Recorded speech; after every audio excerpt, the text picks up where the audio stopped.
اتبعناه فأشار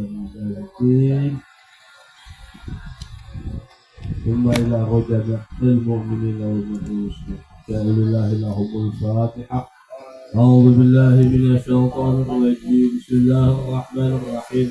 الحمد لله رب العالمين الرحمن الرحيم مالك يوم الدين إياك نعبد وإياك نستعين اهدنا الصراط المستقيم صراط الذين أنعمت عليهم غير المغضوب عليهم ولا الضالين آمين.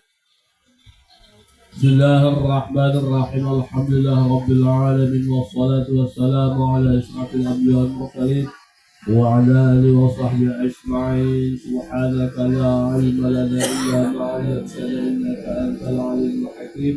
ولا حول ولا قوة إلا بالله العلي العظيم. اللهم صل وسلم وبارك على سيدنا محمد الفاتح لما أغلق والخاتم لما سبق والناصر الحق بالحق والهادي إلى صراطك المستقيم صلى الله عليه وعلى آله وأصحابه حق قدر ومقداره العظيم. رب اشرح لي صدري ويسر لي أمري واحلل عقدة من لساني يفقهوا قولي. بسم الله الرحمن الرحيم. قال المؤلف رحمه الله تعالى ونفعنا به وبعلومه في الدارين آمين. بسم الله الرحمن الرحيم. Tawakal kepada Allah ada tempatnya. Ini sambungan daripada nama Allah Al-Wakil ya. Nama Allah Al-Wakil. Jadi tawakal itu ada tempatnya. Tawakal kepada Allah Subhanahu wa taala itu ada tempatnya. Pertama ada oleh Al-Imam Hujjatul Islam Al-Imam Al-Ghazali disebutkan tempatnya tawakal itu ada 3. Itu menurut Imam Ghazali Hujjatul Islam. Ubbul Ulum. Yang pertama fi qismati atau mengenai pembagian.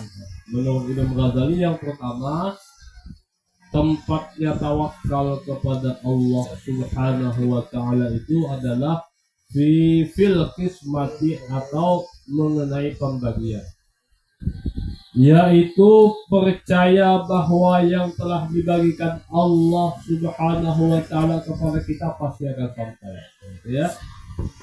Jatah kita yang diberikan oleh Allah pasti sampai. Pembagian Allah untuk kita yang sudah dijanjikan oleh Allah itu pasti sampai kepada kita. Dan yang dijatahkan untuk orang lain tidak akan sampai kepada kita. Apabila itu jatah orang lain tidak bakal sampai kepada kita. Tapi kalau jatah kita sampai kepada kita. Dan tidak bisa tertukar ini. Jatah kita itu jatah orang ke kita, jatah kita ke orang tidak bisa begitu. Allah sudah mengatur. Apa itu jatah kita? Seperti rezeki ya, jodoh sudah dibagikan Allah Subhanahu wa taala. Tinggal meyakini aja lagi kita. Tinggal meyakini bahwa jatah kita pasti sampai ke tangan kita. Ada dalam satu hadis di dalam kitab ini, dalam kitab Fathul Ghaib ya. Di sini ada hadis kalau tidak salah.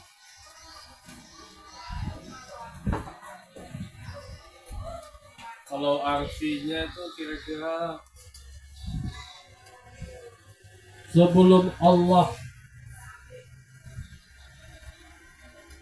50.000 tahun sebelum Allah menciptakan langit dan bumi ini sudah Allah tentukan ketentuan para makhluk.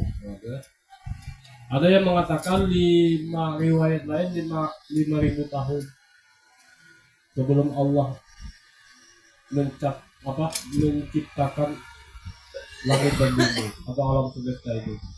Dan ada riwayat juga mengatakan bahwa bahwa 50.000 tahun sebelum Allah menciptakan langit dan bumi itu sudah Allah tentukan ketentuan para makhluknya.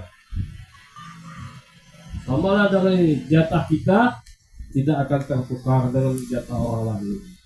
Jatah kita pasti sampai kepada kita. Itu tadi contohnya seperti rezeki, jodoh sudah dibagikan Allah. Kita tinggal meyakini saja lagi, meyakini bahwa jatah kita pasti sampai ke tangan kita. Di dalam hidup terkadang kita menemukan kegagalan, itu pasti.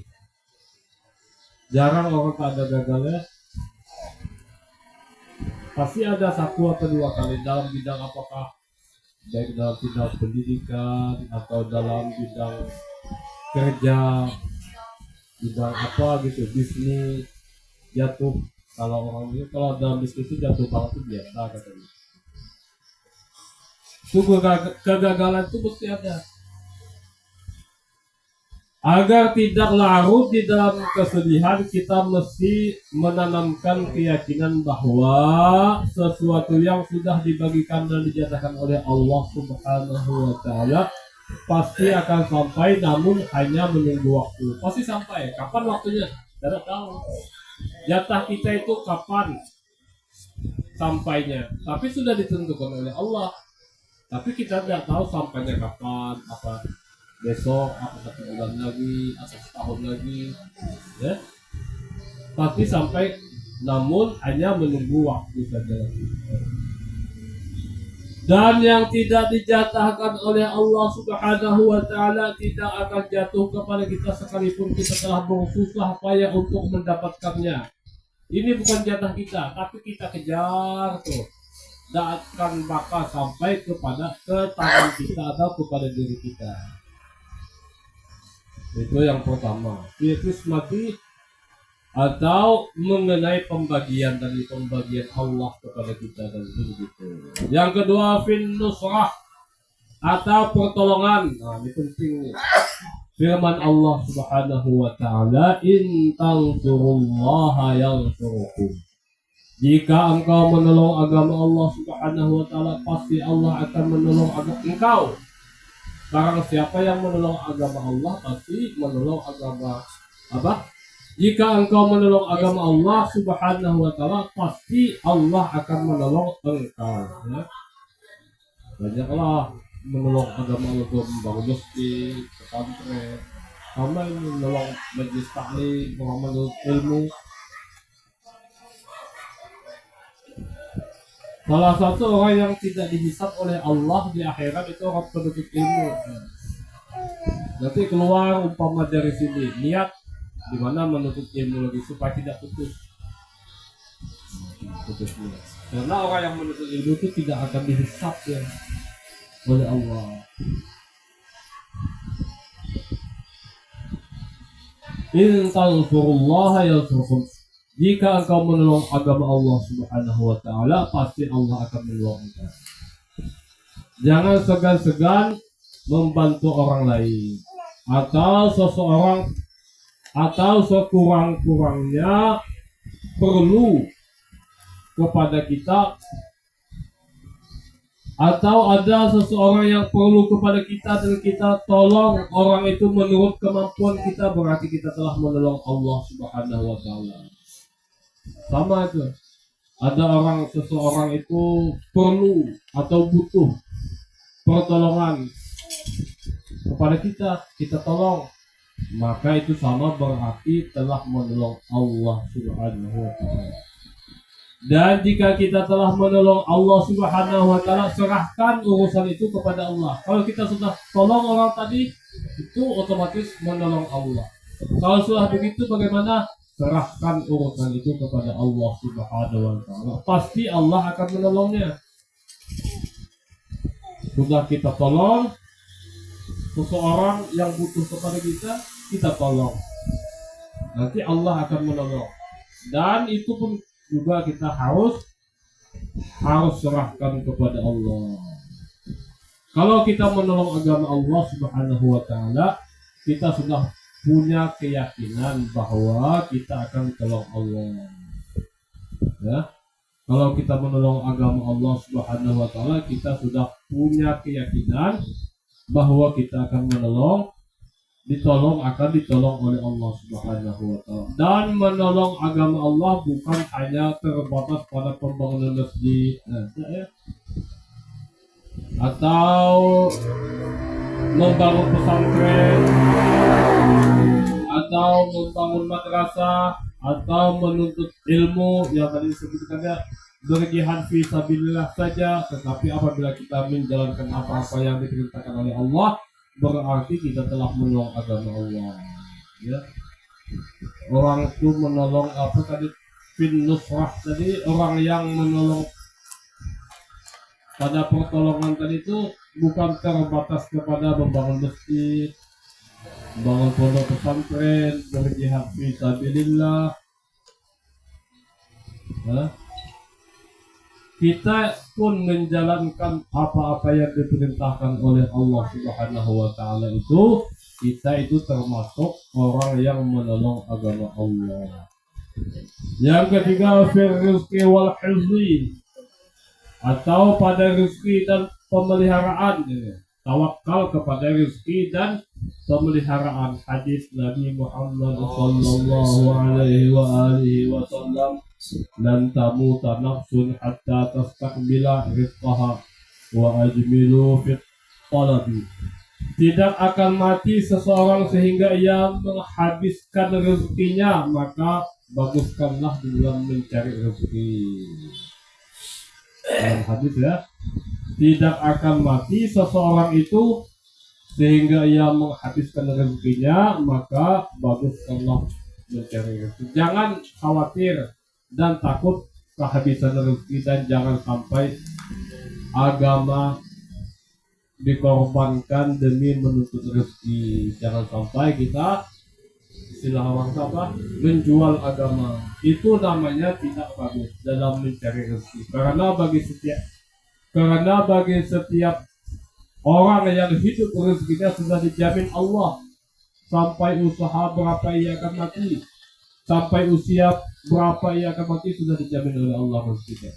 Sedangkan tawakal kepada pemeliharaan Allah Subhanahu wa taala itu percaya bahwa segala kejahatan dan bahaya tidak akan sampai kepada kita. Pemeliharaan Allah masih ada. Kalau kita dipelihara oleh Allah, ya, kejahatan bagaimanapun, ya, orang mau mencelakakan, tapi kalau Allah sudah memeliharanya, tidak ada satu manusia pun, tidak ada satu makhluk pun yang bisa mencelakakan kita. Imam Ali karramallahu wajhah ketika ditawari pengawalan dari pendukungnya, beliau menjawab, Allah telah memberi aku 2 malaikat pengawal yang berfungsi untuk memelihara sesuatu, yang di luar takdir. Jika takdir sudah sampai, 2 malaikat itu akan menjauh. Itu perkataan Sayyidina Ali. Mau dikawal, kata Sayyidina Ali, aku telah dikawal oleh 2 malaikat. Sudah dikawal oleh 2 malaikat. Yang 2 malaikat tadi berfungsi untuk memelihara sesuatu yang di luar takdir Allah. Kalau takdirnya umpamanya jatuh atau kenapa, tidak sakit orang, berarti sudah malaikat itu sudah menjauh.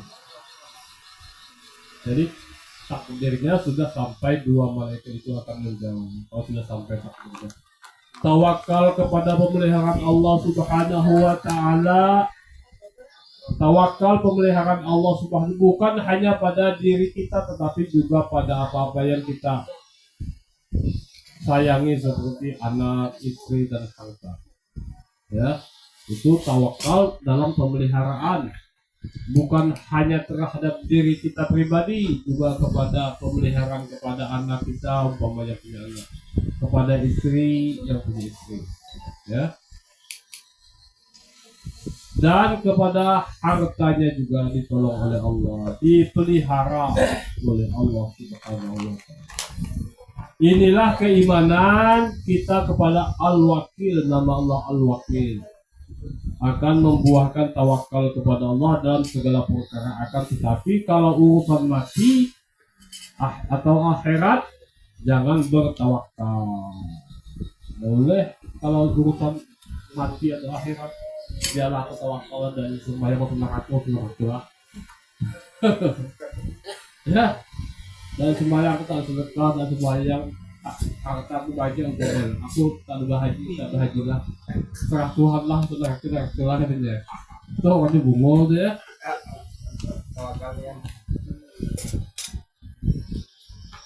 Jangan bertawakal begitu, seperti yang pernah dikatakan oleh sahabat ketika Rasulullah menerangkan bahwa orang yang akan celaka sudah ditentukan dan orang yang akan beruntung juga sudah ditentukan. Kita orang beruntung sudah ditentukan, orang celaka sudah ditentukan oleh Allah. Ibarat manusia itu seperti wayang itu, dalangnya dalangnya dia Allah Subhanahu. Maka kalau orang main wayang itu bukan sekedar main wayang, itu ada makna tersirat seperti Sunan Kalijaga Jogo ya, Sunan Kalijaga. Sahabat berkata, kalau begitu kami akan bertawakal kepada Allah saja, tidak perlu beramal ibadah karena nasib kami sudah ditentukan. Sahabat ya, dosa lagi berusaha beramal. Amal itu ya usaha, ibadah, beramal, tidak perlu lagi beramal beribadah karena sudah kami sudah tentukan. Salah juga begitu ya. Jawab Rasulullah Sallallahu Alaihi Wasallam, kullun muyassarun lima kulitalah. Tiap-tiap orang yang akan dimudahkan untuk apa yang dicita-citakannya, yang diinginnya. Apa-apa orang, tiap-tiap orang akan dimudahkan untuk apa-apa yang dicita-citakannya. Jika seseorang mencita-citakan calon masuk neraka, ia akan dimudahkan oleh Allah masuk neraka. Berbuat mungkar dia, kalau dia sudah dijamin, bukan dijamin ya, ditentukan, sudah ditentukan oleh Allah dia bermaksiat terus, tak sadar-sadar berbuat mungkar terus. Nah itu hati-hati itu kita harus macam-macam itu. Mungkin aku calon neraka nih, bahaya juga dah. Dan jika ia diciptakan akan calon masuk surga, ia pun akan dimudahkan buat taat dan beribadah kepada Allah. Ya, kalau dia penghuni surga akan dimudahkan oleh Allah berbuat taat dan ibadah, walaupun dia kadang-kadang terpeleset kepada perbuatan mungkar, perbuatan maksiat, dia akan sadar, akan insaf. Ya? 3 macam tersebut itulah tempat-tempat yang mesti kita bertawakal kepada Allah, bentuk pembuktian dari keimanan kita kepada Allah dengan nama Allah Al-Wakil, yaitu kepada pembagian, pertolongan dan juga pada rezeki dan pemeliharaan Allah Subhanahu wa ta'ala. Bismillahirrahmanirrahim. Qala al-mu'allif rahimahullahu ta'ala wa nafa'na bihi wa bi'ulumihi fid dharain amin. Baca dikit ya. Bismillahirrahmanirrahim.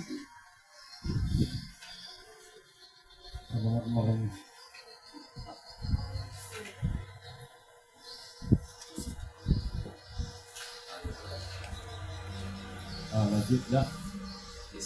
Bismillahirrahmanirrahim. Qala al-mu'allif rahimahullahu ta'ala wa nafa'na bihi wa bi'ulumihi fid dharain amin. Bismillahirrahmanirrahim.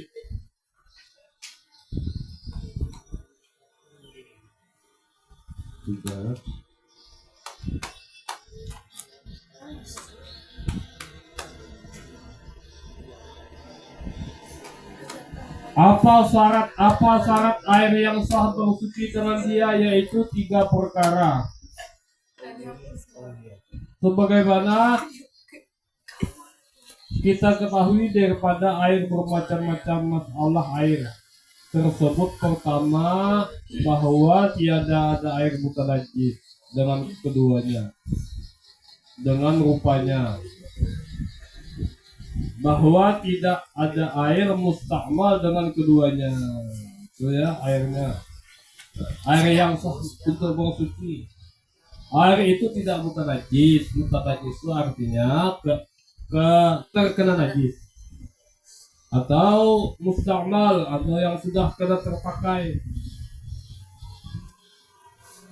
Bahwa tiada ada air mustakmal dengan kedua rupa, yang rupa pula. Ketiga, bahwa tiada bercampur dia dengan sesuatu yang suci.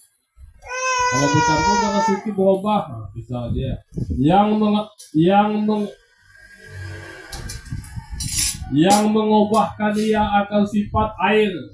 Sifat air pun berubah dengan perubahan yang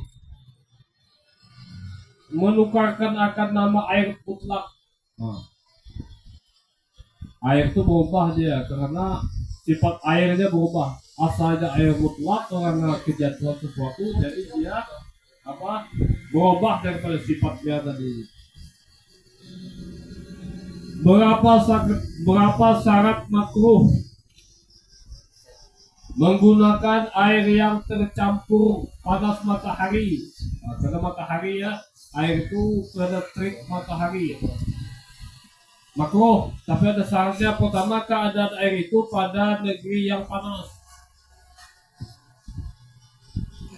Yang kedua, keadaan dalam bejana bak air yang menerima lebar seperti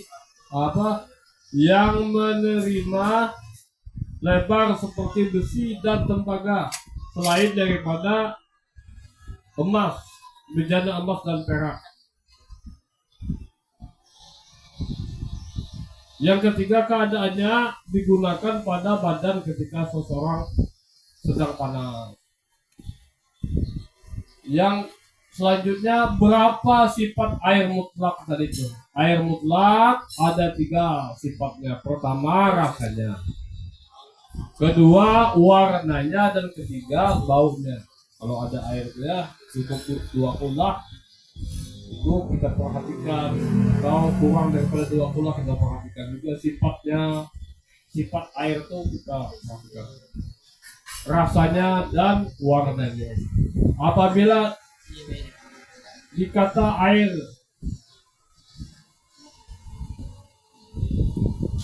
pada air, apakah yang dikehendaki dengan dia? Perubahan. Yang pertama, perubahannya. Yang kedua dimaksudkan ialah perubahan pada sifatnya. Kalau berubah sifatnya, juga makna rasanya tadi, warnanya atau baunya, rasanya dan baunya. Apakah yang dikehendaki dengan air yang sedikit dan dengan air yang banyak? Air yang sedikit ialah air yang kurang daripada 2 kulah. 2 kulah itu kalau bak tuh 60 kali 60. Nah, kalau turun tuh sudah lebih 2 kulah.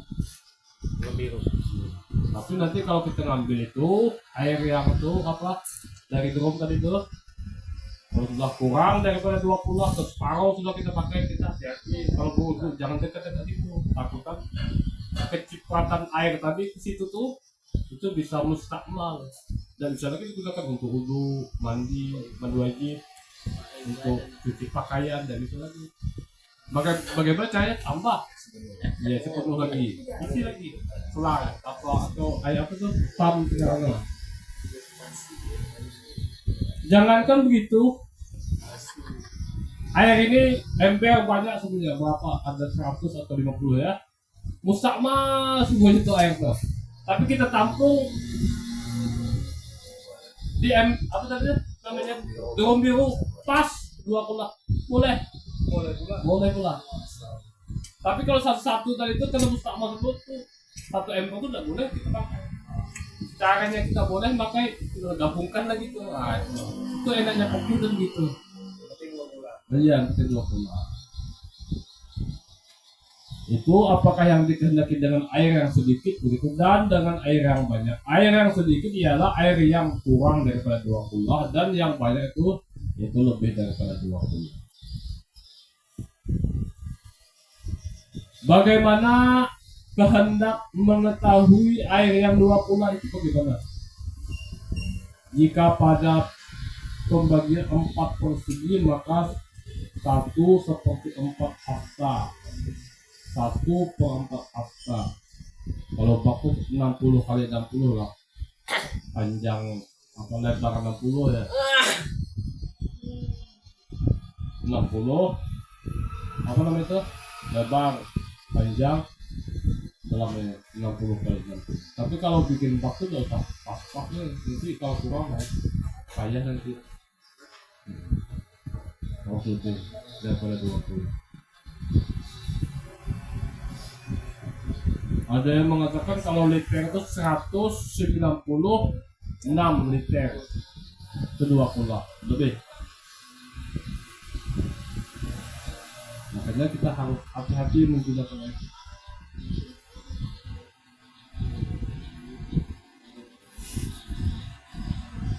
Kalau di sini 20 itu ya 1 per pada persegi 4 persegi 1/4 hasta. Berapa tuh? 1/4 hasta dengan hasta syar'i pada pihak panjangnya dan lebarnya. Panjangnya sama, lebarnya juga sama. Dan dalamnya yaitu tingginya juga sama. Lebarnya tingginya dan panjangnya itu kalau pakai panjangnya, lebarnya dan tingginya gitu.